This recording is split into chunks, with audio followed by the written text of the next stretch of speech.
failure but you need to be pretty foot perfect to win the Premier League. Yeah. And whether that system can win it is a debate. But isn't it lovely to be able to have a debate about something that is, you know, that's how they're going to do it. Right, let's discuss the pros and cons. And as I say, on the total flip side, when you're talking about Manchester United, there is no debate. There is no, like, what are we debating? Where are they going? What are they trying to do? We don't even know that, so we can't even debate it. So, but yeah, from Tottenham's point of view, great to watch. I like it. If I was a Tottenham fan, I'd be getting behind it. Yes, there'll be bumps on the road, but I'd be fully backing it. I think most of the Tottenham fans are enjoying it after Conte, after Mourinho, after Nuno, yeah. where we heard all the grumblings. I think they'll accept, like Michael says, a few bumps in the road because of the way they approach the game. Yeah, exactly. I think lads have summed it up perfectly, because Tottenham know where they're going. They know what they're going to see every week. We know what we're going to see every week, and it's exciting football. It doesn't always work, as the lads have said, and sometimes you are going to come unstuck. But then you compare that to Man United, you've no idea. Yeah. You don't know how they're going to play. You don't know how they're going to approach games. Are they going to play on the counter-attack? Are they going to sit deep? Are they going to try and have all the possession of the game? But we've no idea. Should we know by now, Paul? Of course we should. I don't think the players know going out. Well, this is when I don't think when they go out, not coached, isn't it? They look an uncoached football team here. Today, do you think Ten Hag? So they played on the counter-attack most of the time. Tottenham had loads more possession than them. Do you think Ten Hag said to them today, we're probably not going to have most of the possession, we're going to sit back and counter-attack? I'm not sure. I just think it happens. Whatever happens, just... Yeah, well, I agree. I think whatever happens, and he just takes it, but... Is that acceptable in the third season of someone coaching a set of players? No, it's not, as I say. We're two and a bit years in now, aren't we?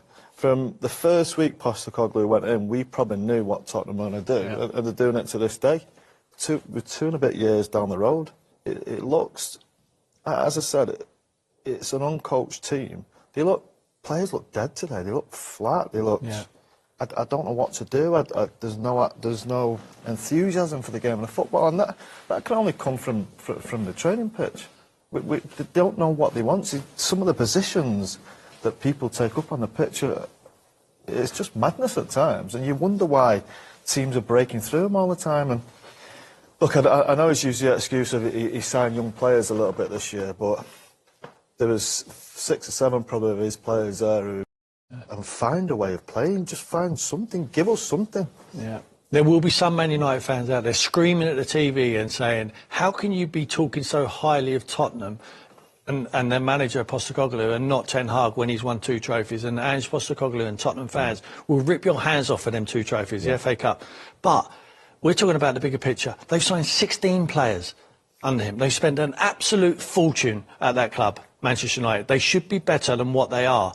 Not only that, the recruitment of the players is so difficult. If I was head of recruitment at Manchester United, I don't know what players he wants. I don't know what characteristic he wants in different positions. If I was scouting there and head of recruitment at Tottenham, I know exactly what Postecoglou wants, because it's clear. He doesn't want fullbacks who are going to stay in there. He wants people like Undogi and Pedro Porro who just bomb into the midfield, and they're really energetic, aggressive with the press, and exciting in the final third. That's what he wants. We know what his midfield looks like. Look at him playing today. Bentancur, Kulusevski and Maddison. He knew he was going to have possession of the ball. He knew he wanted players who could use the ball and use it effectively. That's exactly what he got today. Tim, this is an interesting point, because at some points I've thought, oh, he's changing his way. Goalkeeper was a case in point. You get rid of De Gea and you bring in probably one of the best goalkeepers in the world with his feet. So you think, wow, right, they're going to play this expansive. Yeah. They get rid of Cristiano Ronaldo because no energy. You know, we want a high press. They play more counter-attack. Yeah. He's buying certain players, and you think, oh, okay, right, okay, that might be now a change. Yeah. And then what happens when they get onto the pitch? They don't utilise the skills of... Their defenders aren't great on the ball. No. Yet they've got one of the best goalkeepers. He hardly passes it out to them now. You can't trust them. It's just the whole thing is a mishmash. You look at every single aspect of that club. Injuries is a massive problem. Yeah. That's not luck. That's how you train on the pitch. Scholesy says they're looking flat. Again, that's the training pit. Are these players fit enough? Are they right? Are they fresh enough? Game 6 of the season. Buying How can they be players. flat 6 games Recruitment into is the Tim makes awful. a good point about recruitment. You can't recruit for what you don't know what you want. If you don't have a style of play, what are you recruiting for? Yeah, exactly. As he makes a point with Tim, you know exactly what they want. Yeah. Do you know what I mean? You know what they need. They need the fullbacks they need athletic people just to play the positions who can do that. With United, you think about it's like they're just picking people from the air and then trying to put them together. They're surviving on moments. They're relying on Garnacho with the pace. Head down, pace, run. Rashford, exactly the same. Bruno, a little bit of magic. We know he's got the quality. He's got the petulance. What we've seen today, gets himself a red card. They can't play off anyone. They've got a boy who's Jadon Sancho. He's showing them up at the moment. Watched him play yesterday for Chelsea. He balances them on the right-hand side. He comes into them pockets. Yes, he needed babysitting. Should have put his arm around him. First and foremost, the important thing is not how you feel as a person to how the players treating you. It's getting the best out of him for the fans who come and watch every single week. Sancho there plays. He's not a bottle of pop. He doesn't get his head down. He plays off the centre forward.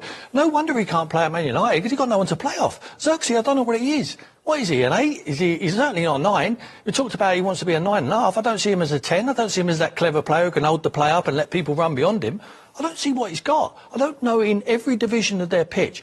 He talks about we haven't got the personnel last year to play higher up the field, so we're going to have to defend deep. And then he signs De Ligt. Mickey van der Ven should have been his signing to get him up the pitch. Quicker than grease lightning. Anything goes in behind him, he goes and rescues it. I think that's another point. When you bring players in, you expect them to be a lot better than what you've already got. I don't see players coming in who are a big difference. Like De Ligt's coming for Maguire, let's say. But there's no big difference there. £50 million better than Maguire. No, absolutely not. Absolutely not. They should stop this signing. Just stop immediately. The money that's been wasted for years and years and years now just has to stop. Yeah. And until the manager, until that coaching staff, until the club can start getting better performances from within, then there should be just a stop on spending. Because do you think it's possible with these players, though? Who's the best? It's possible to play better than they this. need coaching. Yeah. Who's their best players? The players are coachable. Garnacho? It's their academy. Kobe Mainoo. Yeah, it's their academy graduate. Rashford at times. But this magic wand of only another 50 million, you look at all around that team at the moment, it is just eye-watering. There'll be people screaming at the TV sets and will change the whole coaching staff in the summer. Yeah, they're changing everything. Yeah, they do. You got Ruud van Nistelrooy. Needing coaching. Well, I suppose do they need time? I don't know. Yeah, but managers tend to do a lot of the coaching now, don't they? Yeah. You wonder how much of an influence Ruud and the other fella. Sorry, I don't know his name. We said the same last season about Steve McLaren. Yeah. Absolutely brilliant coach, Steve, and we said that we just don't think he's got any influence on these teams. And coaches, sometimes they are control freaks, aren't they, Tim? They want to do everything, and it seems. And do you know what? If you was Ruud watching that, you maybe just take a back seat. If you're Ruud, I don't want to get involved in that. If you're Ruud, his expertise has to come as a centre forward coach. Yeah, he knows it inside out. He would say, "Well, give me a centre forward to coach, and I'll do it." I don't see a centre forward. Hoyland is the only one they got. He also has to be involved in the recruitment side of it. Yeah. With a centre forward or two centre forwards. Look, Ruud, who do you think? I'm not sure he'd have picked Xerxes. No. I'm not sure he'd have picked Hoyland. Now, look, there's probably not a plethora of centre-forwards out there, but you'd go and consult him, wouldn't you? Yeah.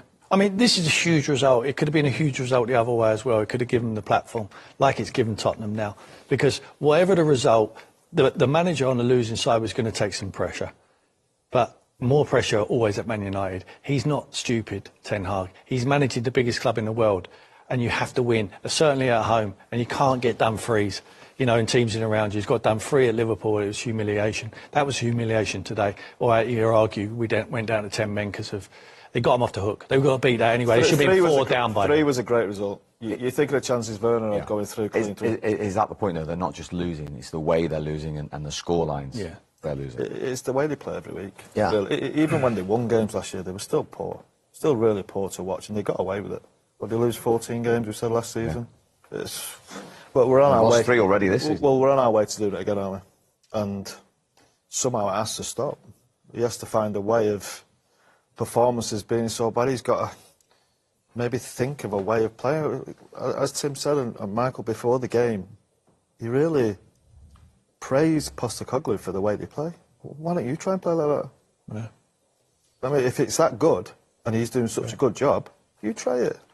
Or try anything. Or try something. Try something. Show us something. It's like, it's mind blowing. And as I said before, if there was one little bit of light thinking, okay, well, they bought a good, their new signings are very good, or everybody's looking really fit and healthy, and they're out running so every single compartment of the club at the moment, whether it's recruitment, whether it's the fitness of the players, how many times they get injured, that's quality. The fitness is a really good It's point. all shambles at the minute.